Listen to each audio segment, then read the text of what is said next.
Commander Alan Wright sat in his chair on the bridge of the Earth Defense Fleet vessel, Resilient. He looked at the main screen that showed the empty space near Pluto. His ship was on a routine patrol, making sure that Earth's outer solar system was safe.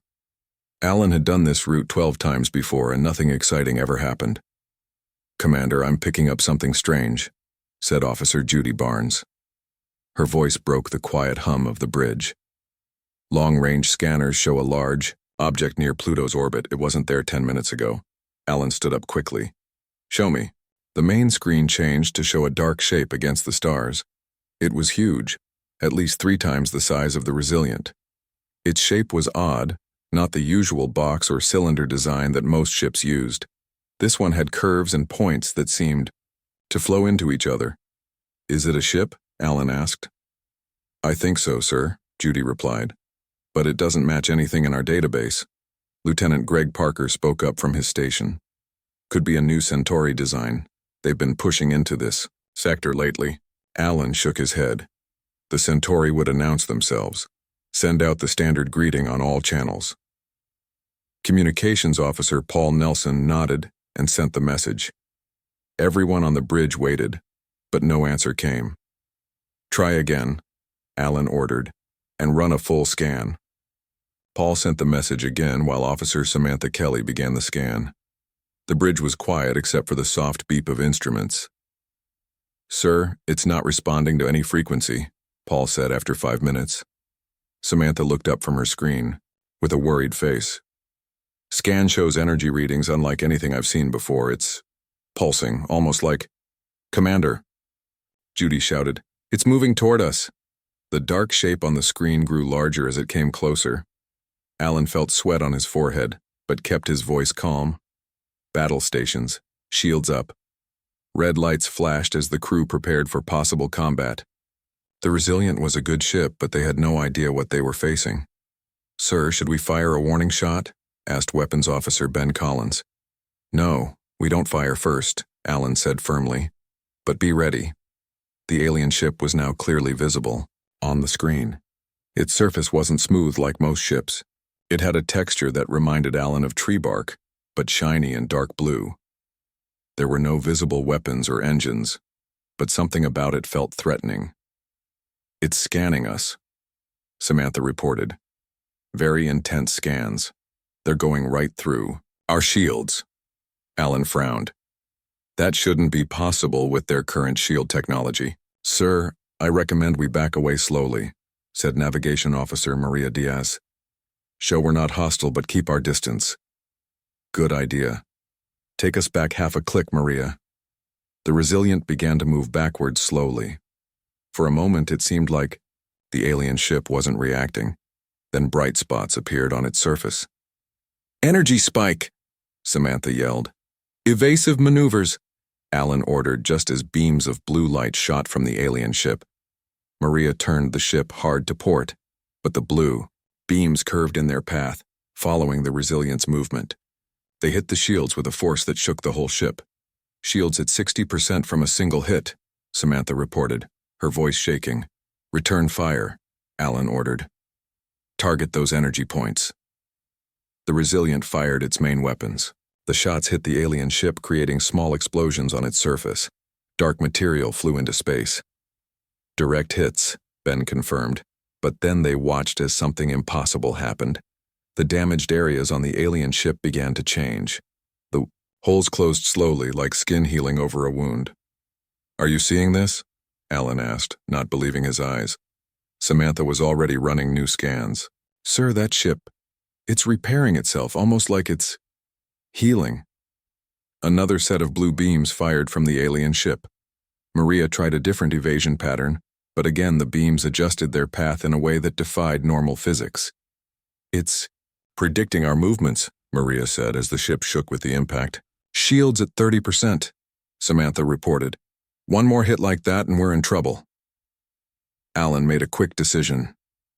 "Maria, plot a course back to Earth, maximum speed. Ben, give us covering fire." The Resilient turned and its engines lit up brightly as it accelerated away from the alien ship.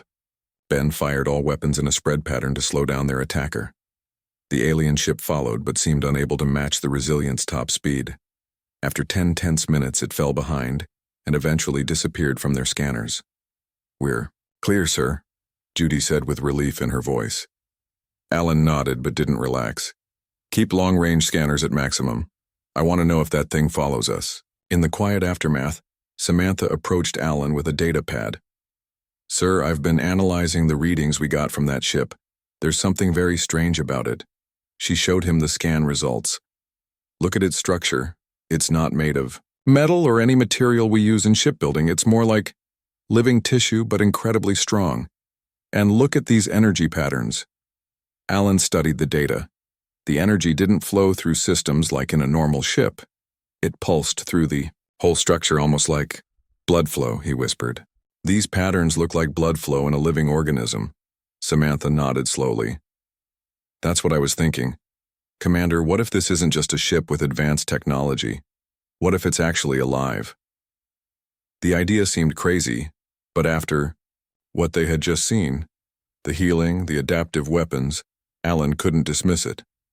"We need to report this to Earth Command immediately," he said. "Whatever that thing is, it's dangerous, and it's in our solar system." As the Resilient raced back to Earth, Alan couldn't shake the image of the alien ship healing itself. In his 20 years of space service, he had seen many strange things, but never anything like this. A living warship. The thought sent a chill down his spine. What were they dealing with? And more importantly, what did it want? 6 weeks passed since the Resilient's encounter with the alien ship. The strange vessel remained at the edge of the solar system, not moving, but not leaving either. Earth Command took the threat seriously. They sent more ships to watch it from a safe distance, but no one dared to get too close. Dr. William Harris looked out the small window of the research vessel, Discovery. The alien ship was just visible as a dark shape against the stars. William was a scientist who studied life forms from other planets.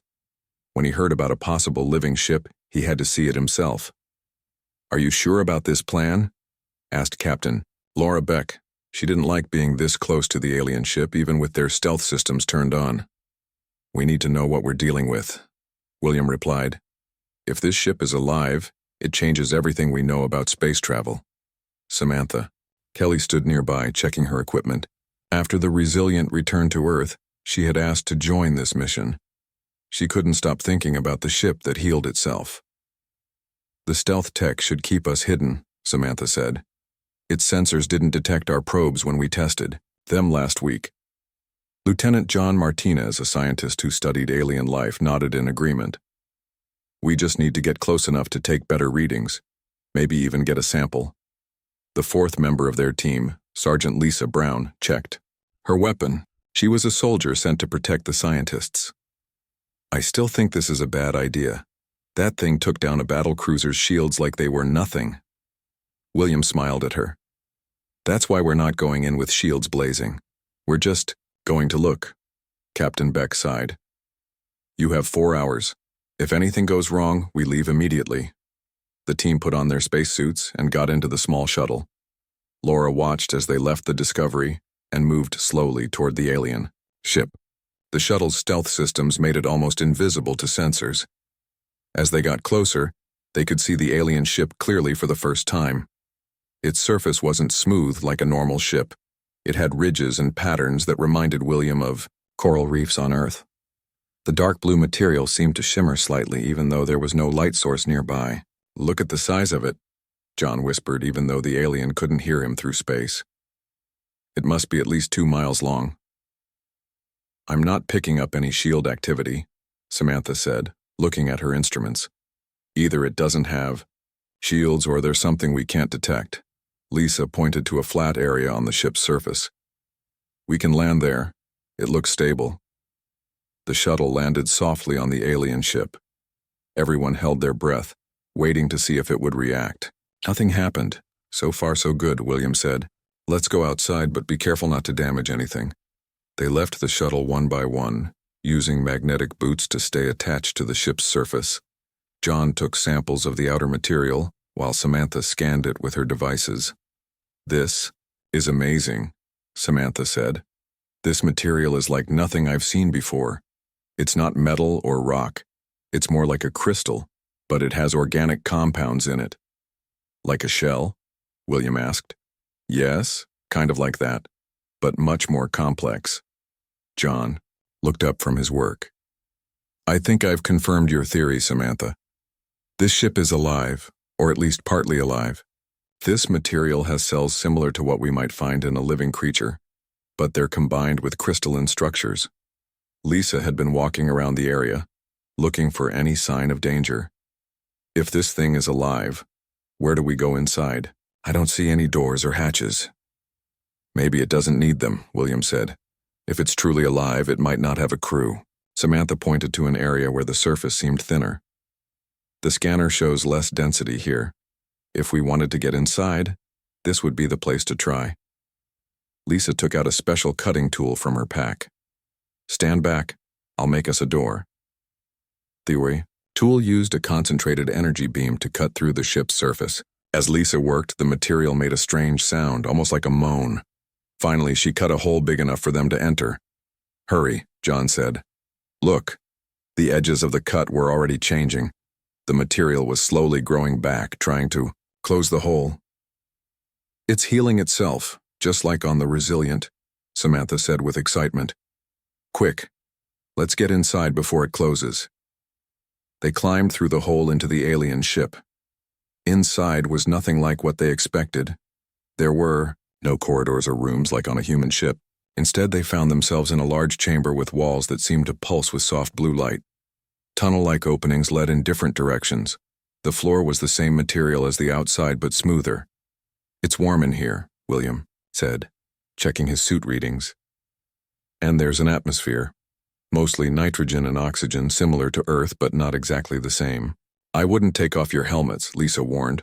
We don't know what else might be in the air. Samantha was scanning everything. These walls are generating power somehow. It's like each cell is a tiny battery. John touched one of the walls carefully. It feels like it's vibrating slightly, almost like a heartbeat, William finished for him.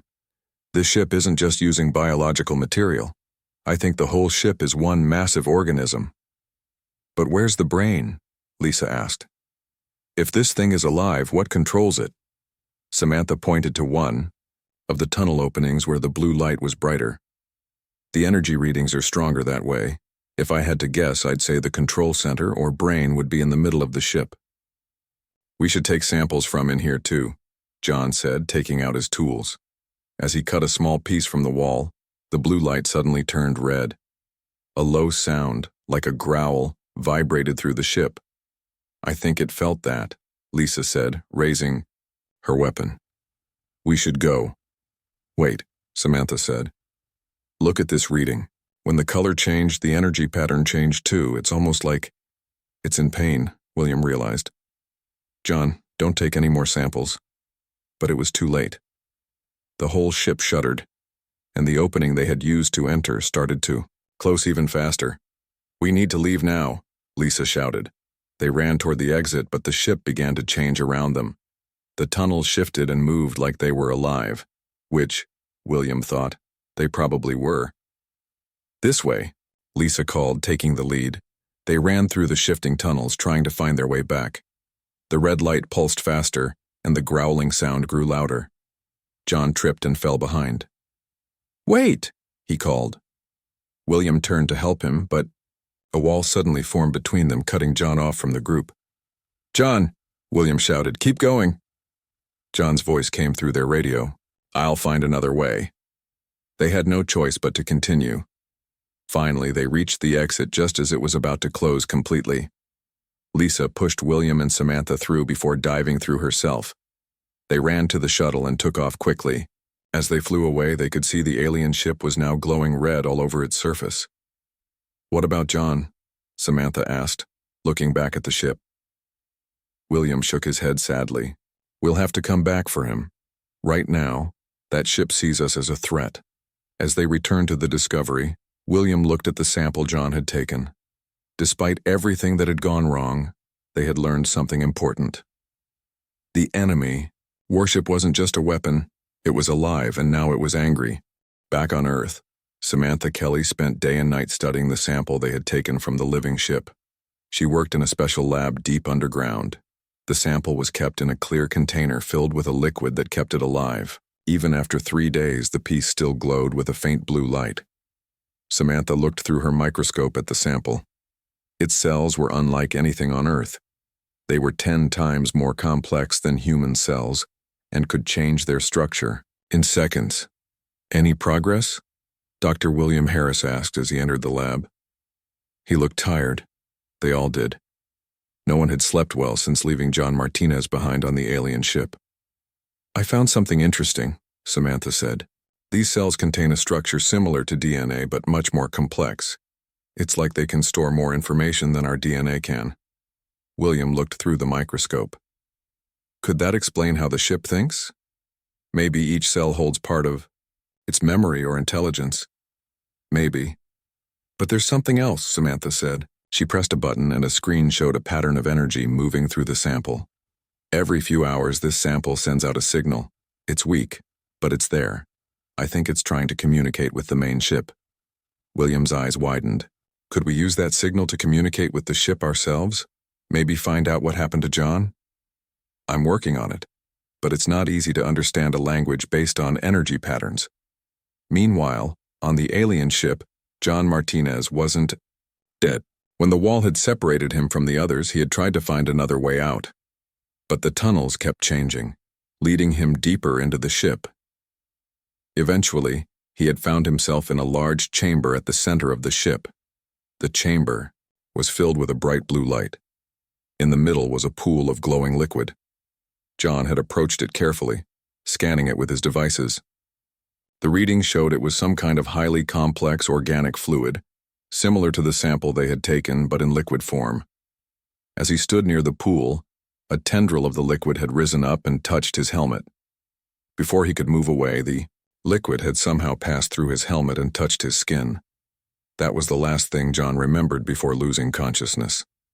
Now, John floated in darkness. He couldn't feel his body, but he could think. He sensed he wasn't alone. There was another presence with him in the darkness. "Who are you?" John tried to say, but he had no mouth to speak with. Images flashed through his mind instead of words. He saw stars, planets, and strange crystal beings floating in space. The beings were the Voidborn, a race that had evolved to live in the emptiness between stars. They had no need for air or water, or they lived by absorbing energy directly from starlight. The Voidborn had created the living ships as extensions of themselves. The ships were sent out to find other intelligent life in the universe. This particular ship, which John now knew was called a Sentinel, had been traveling for thousands of years. But something had gone wrong. The Sentinel had been damaged by a collision with a small asteroid. The damage had affected its communication center, the part that allowed it to think clearly. Without clear thoughts, it had reverted to basic instincts. It saw all other ships as threats. John realized he was experiencing the Sentinel's memories and thoughts. Somehow, when the liquid touched him, his mind had connected with the ship's mind. He was inside the Sentinel's consciousness. Back on Earth, an emergency meeting was taking place. Admiral Susan Lewis looked at the people gathered around the table. Commander Alan Wright from the Resilient was there, along with Dr. Harris, Samantha, Kelly, and General Frank Wilson, who was in charge of Earth's defense. "The alien ship has started moving," Admiral Lewis said. "It's coming toward Earth slowly. At its current speed, it will reach us in 6 days.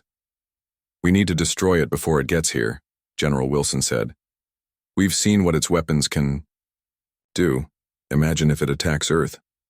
"But it's alive," Samantha argued. "And John is still on board. We can't just destroy it." "I'm sorry about Lieutenant Martinez," General Wilson said, "but we have to assume he's dead. And even if this ship is alive, it's clearly hostile." "Maybe not," Samantha said. She explained about the signal from the sample. "I've been working on understanding it.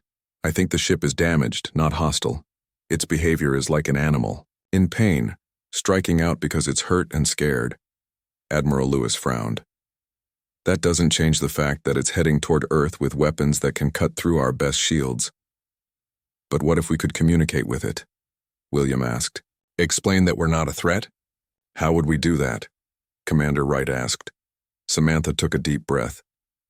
I've been working on a device that can amplify and modify the signal from our sample. If we can get close enough to the ship, we might be able to establish a connection. That's a big risk, Admiral Lewis said. I have another concern, General Wilson added. Our latest scans show changes in the ship's structure. It seems to be growing smaller sections that could break off. Almost like it's reproducing, William finished, creating smaller versions of itself. Everyone was silent for a moment as they considered this new threat. If those smaller ships inherit the same damaged programming, General Wilson said, we could be facing not one but dozens of these living weapons. All the more reason to try communication first, Samantha insisted. If we attack and fail, those smaller ships might scatter throughout the solar system.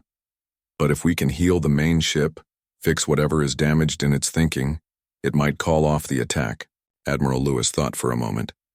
How close would you need to get for your device to work? Very close, Samantha admitted. We would need to dock with it, like we did before. That's suicide, General Wilson said. Not if we can make it think we're trying to help, William argued. The sample we took is still alive. If we return it as a gesture of goodwill. Commander Wright, who had been quiet until now, spoke up. I'll volunteer to lead the mission. My crew has encountered it before. We know what to expect. Admiral, Lewis looked around the table. We'll try it your way first, but I'm also ordering the fleet to prepare for battle. If you can't establish communication in 48 hours, we attack with everything we have. As they left the meeting, none of them knew that at that very moment, John Martinez was learning something important from the Sentinel. The smaller sections weren't attack ships. They were more like children. The Sentinel was preparing to die, and it wanted to leave behind offspring that would continue its mission. But without proper guidance, these children would be born with the same damaged thinking as their parent. They would see all other life as threats to be destroyed. Unless someone could heal the Sentinel's mind, a wave of living warships would soon spread throughout the solar system, bringing destruction wherever they went. And John, trapped inside, the Sentinel's consciousness, was the only one who fully understood the danger they all faced. The small ship Hope moved slowly toward the Sentinel. Commander Alan Wright sat in the pilot's seat, carefully guiding them closer. Behind him, Samantha Kelly checked her communication device one last time. Dr. William Harris and Communications. Expert Peter Rodriguez watched the alien ship grow larger on their screens. Are you sure this will work? Alan asked Samantha. No, she admitted, but it's our best chance. The device she had built looked simple, a metal box with lights and a small dish on top. But inside was very complex technology designed to translate human thoughts into energy patterns the Sentinel might understand. We're getting a signal, Peter said suddenly. It's faint, but it's similar to the one from our sample. Samantha adjusted her device. I think it's John. They all looked at the screen where a pattern of light pulses appeared. The pattern changed in ways that seemed almost like words. Can you understand it? William asked. Peter typed quickly on his keyboard. Not exactly, but there are patterns. If I use our language translation programs, words began to appear on the screen, broken and incomplete. Danger, offspring, damaged, help and center. It has to be John, Samantha said. He's trying to tell us something about the Sentinel's offspring. And about helping its center, William added. That must be the brain or control system we were looking for. Alan checked their position. We're close enough to dock now. Same place as before? Samantha nodded. The Sentinel hasn't attacked us yet. That's a good sign. They landed at the same spot where they had visited before. The hole they had cut was completely healed, with no sign it had ever been there. This time they brought the sample with them, in a special container. Remember, Alan said as they prepared to leave the ship, we have less than 40 hours before Earth's fleet attacks. We need to find this center and establish communication quickly. They stepped onto the Sentinel's surface. Sergeant Lisa Brown had not come with them this time. Instead, a new soldier named Ryan Cole accompanied them for protection. Where do we cut in? Ryan asked, holding his tool ready. Wait, Samantha said. She placed her device on the surface and activated it. The device sent a signal into the Sentinel, explaining in energy patterns that they had come to help and to return what they had taken. For a moment, nothing happened. Then slowly, a section of the surface began to change. It thinned and then opened like a mouth, creating an entrance large enough for them to enter. It understood, William whispered in amazement. They entered carefully, their lights showing the same glowing interior they had seen before, but this time, the blue light was dimmer, and some areas glowed red. It looks sick, Peter said. The damage must be getting worse, William agreed. We need to find John in the control center quickly. They moved deeper into the ship following the signal from Samantha's device. Unlike their previous visit, the tunnels didn't change to block their path. It was as if the Sentinel was guiding them. After walking for what seemed like hours, they reached a large chamber. In the center was a pool of glowing blue liquid, but parts of it had turned a dull gray. The neural cluster, William said. This must be its brain. Peter pointed to a shape floating in the liquid. Look! It was John Martinez. He floated just below the surface of the liquid, his eyes closed. He wasn't wearing his helmet or suit, but he seemed to be breathing normally. John, Samantha called, but he didn't respond. Is he alive? Alan asked. William scanned him with a device. Yes, his vital signs are stable, but his brain activity is strange. It's synchronized with the energy pulses in the liquid. Samantha set up her communication device near the pool. His consciousness must be connected to the Sentinel somehow. Maybe we can use that connection to communicate. As she worked, Peter noticed something concerning. Look at these energy readings. The Sentinel is using most of its power to maintain those smaller sections we saw, the ones that look like offspring. William examined his own readings. You're right. And the neural cluster is getting weaker. It's like it's sacrificing itself to create these new ships. If it dies before we can fix the damage. Alan didn't finish the sentence. They all knew what would happen. The offspring would be born with the same damaged programming, seeing all other life as threats. Suddenly John's eyes opened. But they weren't normal. They glowed blue, the same color as the liquid. John? Samantha asked cautiously. When John spoke, his voice sounded strange, as if multiple voices were speaking at once. Not just John. We are connected. John Sentinel. Can you understand us? William asked. Yes. John gives understanding. Sentinel gives knowledge. Alan stepped forward. We need your help. The Sentinel is creating offspring, but they will have the same damage. They will attack Earth. Yes. Danger. Sentinel knows now through John. Sentinel did not understand before. Damage to central neural path caused fear. All was seen as threat. Can we repair the damage? Samantha asked. John Sentinel was silent for a moment. Possible. Need to replace damaged neural tissue. Sample you took. Could be used. Samantha quickly retrieved the container with the sample. This? We can put it back? Yes, but must be connected properly. John knows how now. William looked worried. But what about John? Will he stay connected to the Sentinel? Connection is permanent. Now John has become part of Sentinel, but John is still John. They looked at each other, unsure what to do. Finally, Alan spoke. John, if you can hear me, is this what you want? The multiple voices faded, and just John's normal voice answered. Yes, Alan. I've seen what the Sentinel truly is. It's not a weapon. It's an explorer, a diplomat. It was meant to connect species across the galaxy. I can help it complete its mission. Samantha wiped tears from her eyes.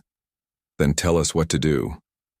John Sentinel explained how to prepare the sample and where to place it in the neural cluster. Samantha and William worked carefully, following the instructions exactly. As they worked, Peter kept monitoring the Sentinel systems. The offspring are almost ready, he warned. We don't have much time. Finally, they placed the prepared sample into the damaged section of the neural cluster. For a moment, nothing happened. Then the gray areas began to glow faintly blue again. "It's working," William said.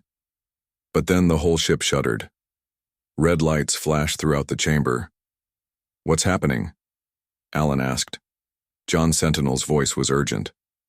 "Earth ships approaching. Weapons ready. Sentinel offspring responding to threat. Cannot control them yet. Neural repair not complete." On the screens of their devices, they could see Earth's fleet had arrived early. General Wilson had not waited the full 48 hours. The fleet was preparing to attack, and the Sentinel's offspring were beginning to break free from the main ship, ready to defend their parent. "We need more time," Samantha said desperately. "Just a little more time." John Sentinel closed his eyes. "Must establish direct communication. Show them we are not threat." Peter worked quickly with his communication equipment. "I'm trying to send a message to the fleet, but there's interference." "Too late," John Sentinel said. First shots fired. Sentinel children responding. The ship shook again as the battle began. They had failed. Unless they could stop the fighting in the next few minutes, the solar system would be at war with the living ships, and no one knew who would survive. Outside the Sentinel, space lit up with weapons fire. Earth's fleet had formed a battle line and was firing at the smaller ships that had broken free from the Sentinel. The offspring ships, each about the size of a normal Earth vessel, moved, with incredible speed dodging most of the shots. They hadn't fired back yet, but they were getting into attack positions. Inside the neural chamber, Commander Alan Wright made a quick decision. "I need to get back to our ship. If I can reach Admiral Lewis, maybe I can stop this attack." "There's no time," Peter said, looking at his screen. "The weapons are already firing." John Sentinel suddenly sat up straighter in the liquid pool. "There is another way." His glowing eyes focused on something they couldn't see. The blue liquid around him began to pulse brighter, sending waves of energy through the chamber and beyond. "What are you doing?" Samantha asked, connecting directly with Offspring, sharing truth through neural link. William watched his scanner in amazement. "The neural repair is speeding up. The Sentinel is using our sample to heal itself faster." Outside, the Earth fleet commanders watched in confusion as the smaller alien ships suddenly stopped their approach. Instead of attacking, they began to form a circle around the main Sentinel ship. Admiral Lewis, on the bridge of her flagship, ordered her weapons officer to hold fire. "Something's happening, wait." A bright blue light began to surround all the alien ships, connecting them in a glowing web. Then, to everyone's surprise, a message appeared on all the Earth ships' communication screens. "We are the Sentinel. We come in peace. Please cease fire." Back inside the Sentinel, John Sentinel explained what was happening. "Neural repair successful. Connection with Offspring established. They understand now. They know their purpose is not to fight." "Can you communicate with our fleet?" Alan asked. "Yes. Sending message now. But need more. Need to show truth." John Sentinel turned to Samantha. "Your device can connect human minds directly to Sentinel?" Samantha looked at her communication device. "Maybe. It was designed to translate thoughts into energy patterns the Sentinel could understand. In theory, it could work both ways." "Good. Need to show humans what Sentinel truly is.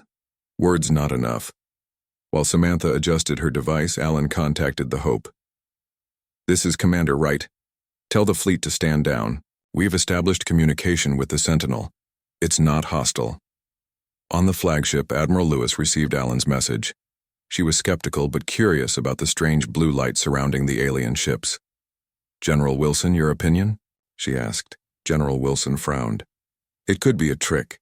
These ships were about to attack us, but they haven't fired a single shot," another officer pointed out.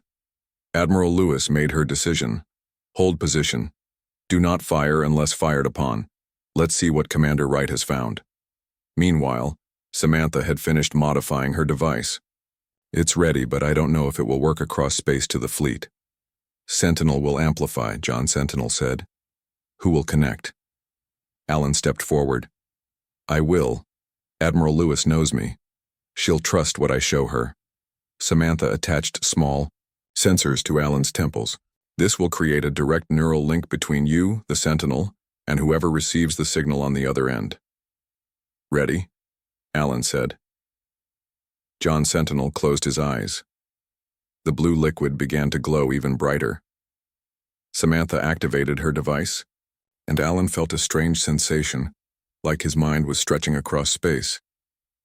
On the flagship, Admiral Lewis was surprised when a communication officer handed her a headset.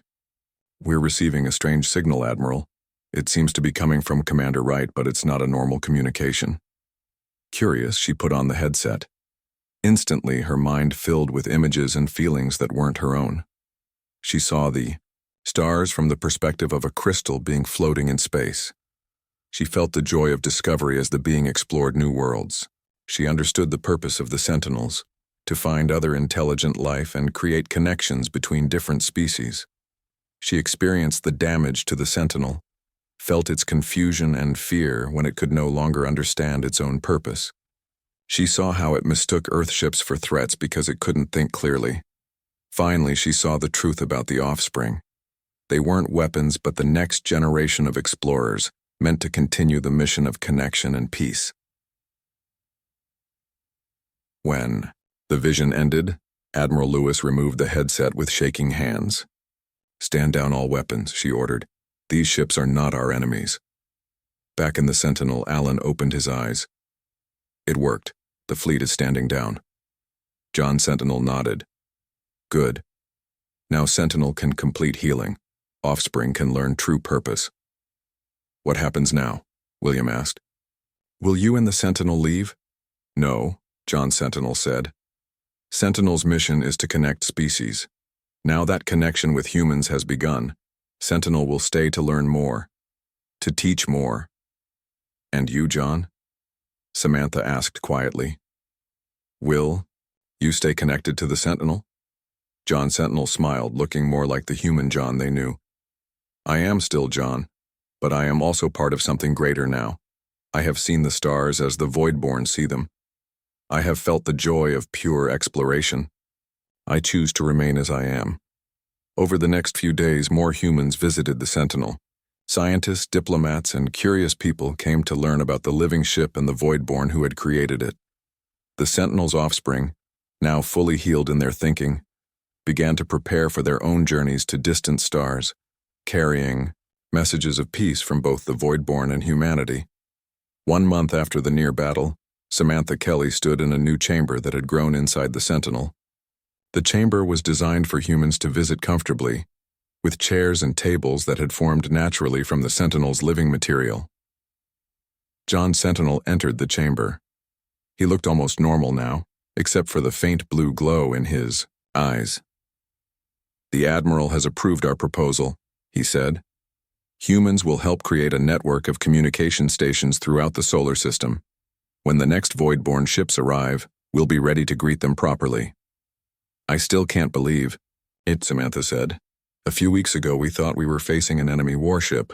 Now we're preparing to meet a whole new civilization of space-living beings." "The universe is full of life," John Sentinel said. "Most of it isn't hostile, just different. The Voidborn have been searching for others like themselves for thousands of years." William entered the chamber carrying a data pad. "I've been analyzing the Sentinel's genetic structure," he said excitedly. "There are patterns in it that match some rare elements found in human DNA. It's distant, but it's there." "What does that mean?" Samantha asked. John Sentinel smiled. "It means that perhaps humans and Voidborn share a common ancestor, far back in time. Perhaps life on Earth didn't begin on Earth at all." "So the Sentinel coming here," William began, "wasn't random," John Sentinel finished. "It was coming home." As they talked, the Sentinel continued its orbit around Earth, its blue glow visible from the planet's surface like a new star. Children pointed at it in wonder, scientists studied it with excitement, and world leaders discussed what it meant for humanity's future. The enemy warship wasn't just a weapon, it was alive. And now, it was a friend.